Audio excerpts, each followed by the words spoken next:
Hello guys, welcome back to my YouTube channel again. My name is Krebz and it's yet another tutorial video on drum and tech. And so today I want to take you through my setup. You people have been asking me, and so we talk about my setup, the gadgets and the brands of stuff I'm using and why I chose them, and then we talk a little on drum maintenance. We will talk about my workflow at church, and then we will talk about the multi-tracking as the latter part of the video. In case the video is long, I might bridge the video into two series where I'll just do the setup as a single video, and then we talk about the multi-tracking solely on a separate video. Okay, so watch out for that. And now before I dive into the video, I want to give a big shout out to they gave me this thing for free. And so if you want any top tier Christian shirts for your events and even for yourself, can just dive into them and then you'll be fine. I'll put their link for purchase in the video description so that you can get one for yourself. Okay, great. So let's go into today's video. Now I want to talk about my setup for the very first time.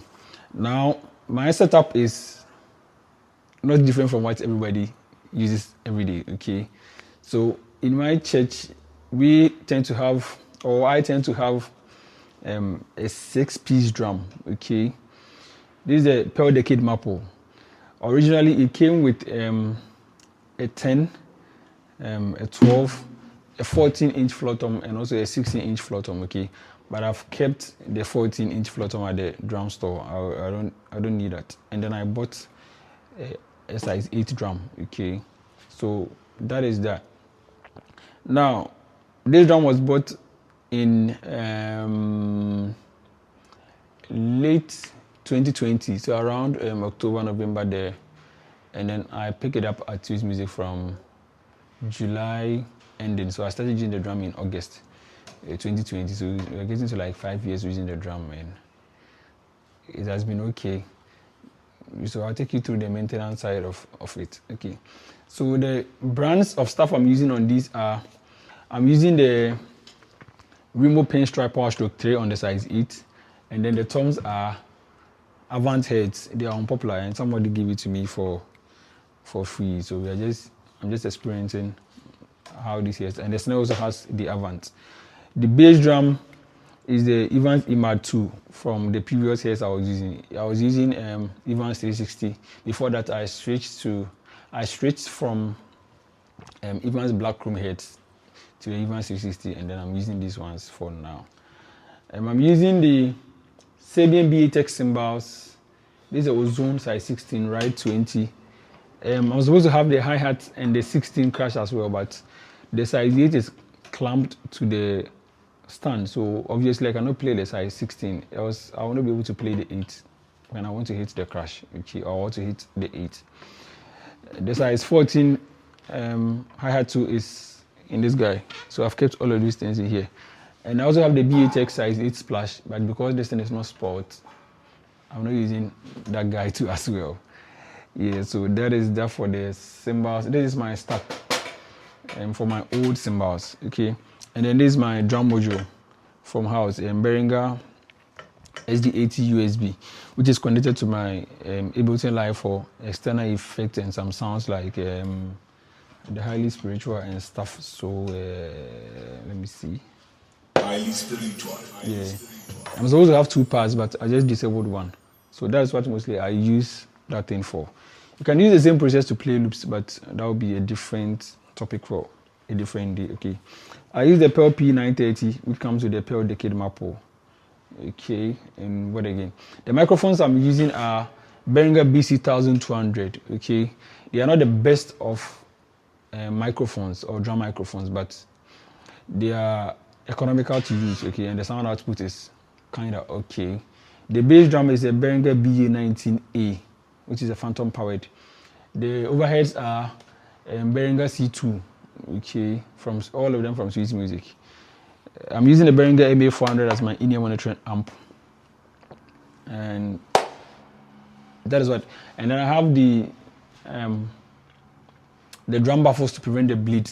So the drum baffles basically is to prevent the drum from bleeding into the microphones of the BBs.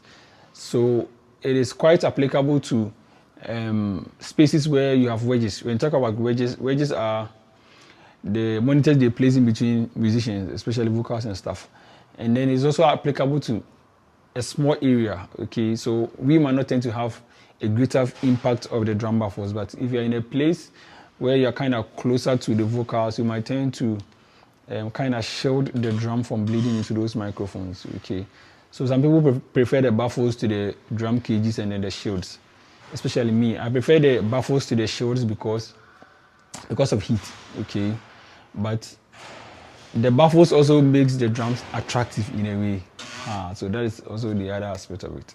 So these are the things I use in church every day. Now I want to talk about the workflow in church, okay? So what I do. So my workflow in church is kind of a remote work.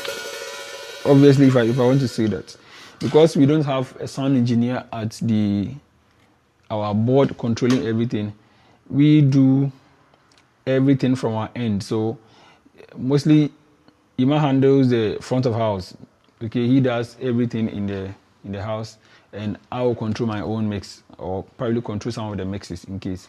So Parkour will control his own mix, I'll do mine. So if Ima is using the tablet, okay, I will tend to switch and use my Mac. So I just downloaded the X32 mixing station app on the Mac, which logs out every 10 minutes because of Mac and then iPhone. But for Windows and then Android machines, they are intact, okay, unless you intentionally just want to log out to do that. So I'm just transferring everything from the board here. So if Ima is using the pad, I'm using my in-ear mixes on my MacBook, so I can control every level I want. And then we have the privilege of having access to full board or the full console, okay? In some churches, you might tend to have access to only your mix, okay? But in our case, it's not like that. You have a full control of everything in the house. So that is our workflow. I don't play loops and stems in church. I don't handle that. Ima does everything because he has the arrangement and the score sheet. I'll put a link of an app we are trying to do in the description so that you guys can help us. The app will intentionally, it is designed to help you structure your songs. So let's say vocals, intro, let's say verse 1, outro, let's say interlude, bridge and stuff like that. So you can just type in those things there, add even your keys, and then you just kind of print it out. Okay, I put a structure of how it is on the screen for you guys to know. Yeah, so that is what I do. I just come and play drums and probably handle the tech side of things. I do the routings. Okay, so in case we want to do a different routings, change where microphone positions are and everything, I'll just handle that. Just write them down, give it to Ima. Ima will just do the audio processing there. Okay, so these are the things. Now we want to talk about drum maintenance, how I maintain my drum. Obviously, it might tend to shock you in a way, but it is fine. I clean my drum every weekend. Okay, so I have two types of clean my drum.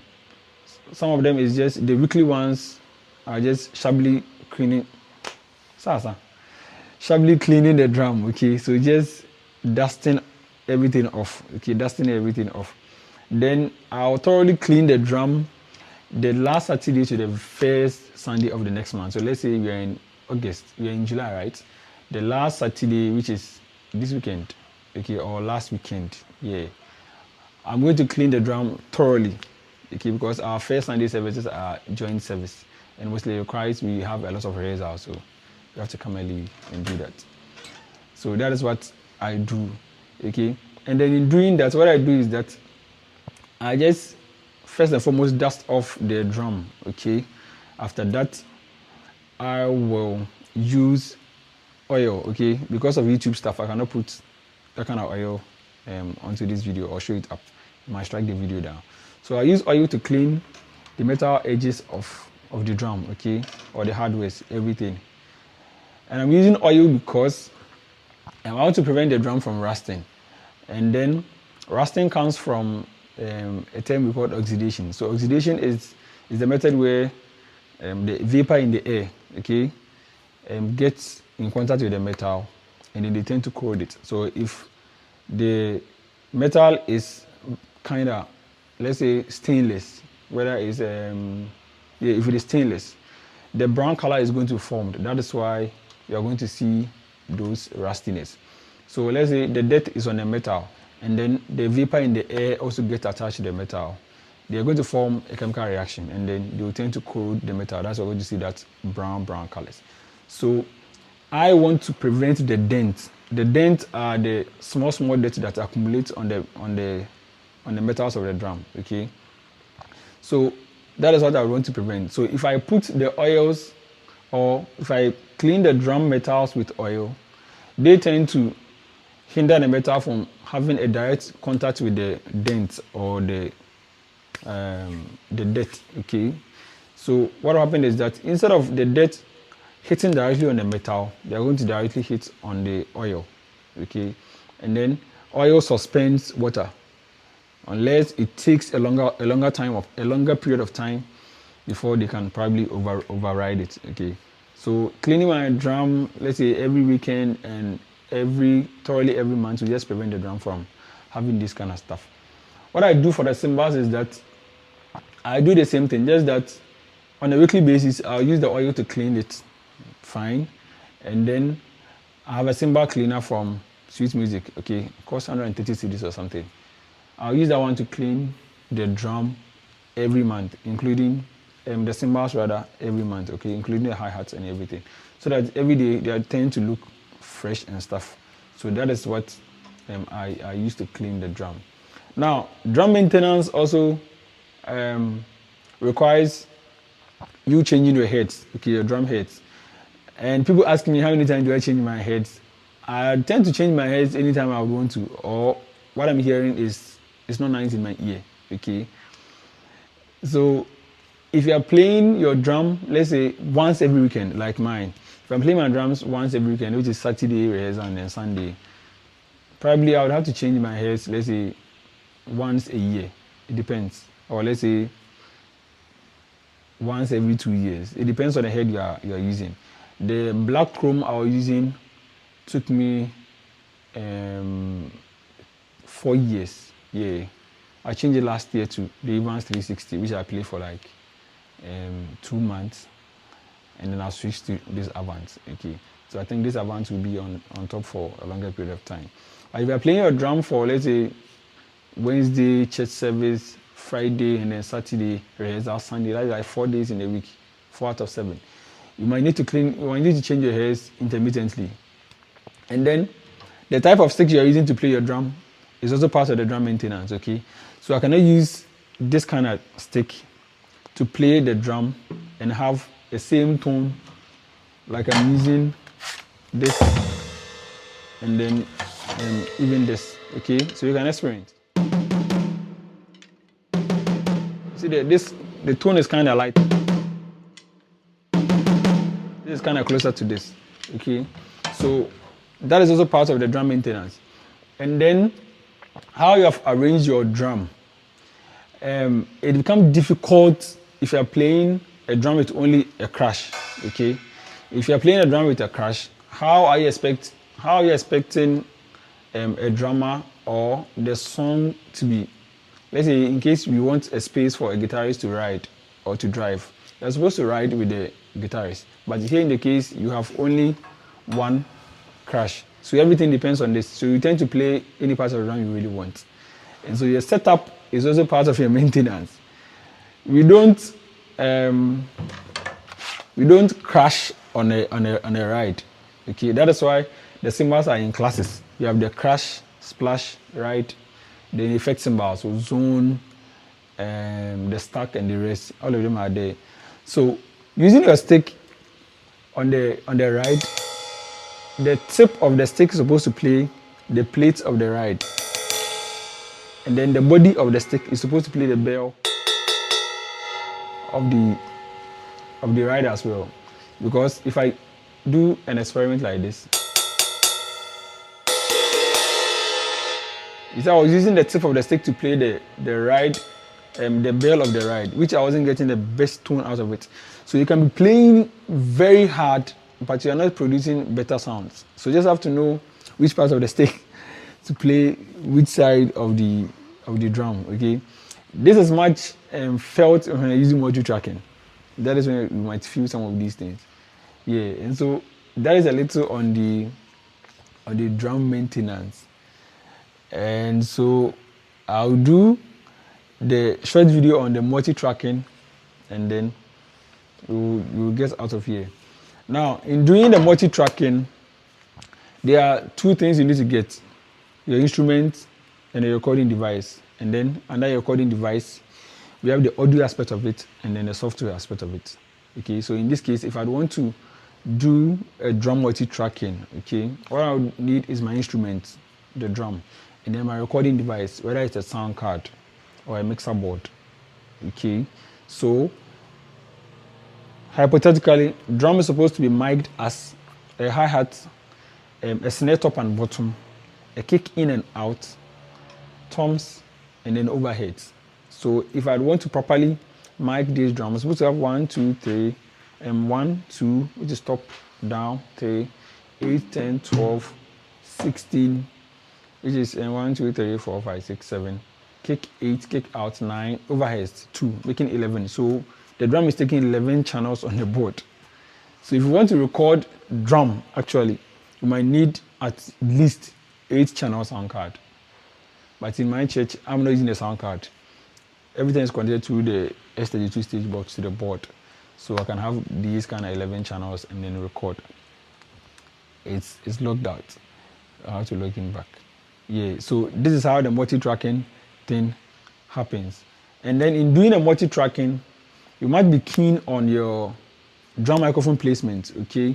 So if I'm placing the mic as such, I'm not going to get the best tone from the microphone, okay? So it has to be placed a little farther from the surface of the drum, okay? So that the direct tone I'm getting passes through the microphone. And also depends on the microphone you are using, but at least, regardless of the poorest microphone you are using, in quotes, your microphone placement have a greater effect on whatever is going to be recorded on the board, okay? Again, how you are playing the drum, like I said earlier, you might be playing so hard, but the tone or the notes that are being recorded on the board might be wrong in a way, like in quotes. So in multi-tracking, what I've learned is that playing the side stick of the snare, okay, you're supposed to hit the lags, the points where the lags are, okay. So in between these lags, you can see the tone is kind of different, but on the lag itself, if I'm using a different stick, in between, you can see that in between, the tone is kind of subtle, but on the direct point of the lag, the tone is pitched, okay? And so it has been, technology has made it possible that you are human. You cannot just play everything consistent as it's supposed to be like. There are some lapses. So there is going to be a way to cater for all these things. And now, playing the snare is different from playing any other part of the drum. So the snare needs to be a rim shot, okay? Rim shot means playing the snare head alongside the snare rim, okay? So you don't play it, I'll play it like this, so that it has some kind of grounding, okay? And it's advisable you play one side or a particular point on the drum, okay? So I can see my markings, because I'm not the only person that plays this drum every week. My markings is around this place. Yeah. So if you want to check some of these things, you might also check out the markings of your stickings, okay? You can see some people have snares and then it's like only the center part is kind of empty or it has been shaded. That means their sticking is very good. That is how the multi-tracking requires a drummer to do. So this is a short tutorial on whatever I've done I'll do the multi-tracking hardware software system, this thing here at the board, and then we know how best things will go. See you in a bit. Subscribe to the channel, Charlie. Bye bye.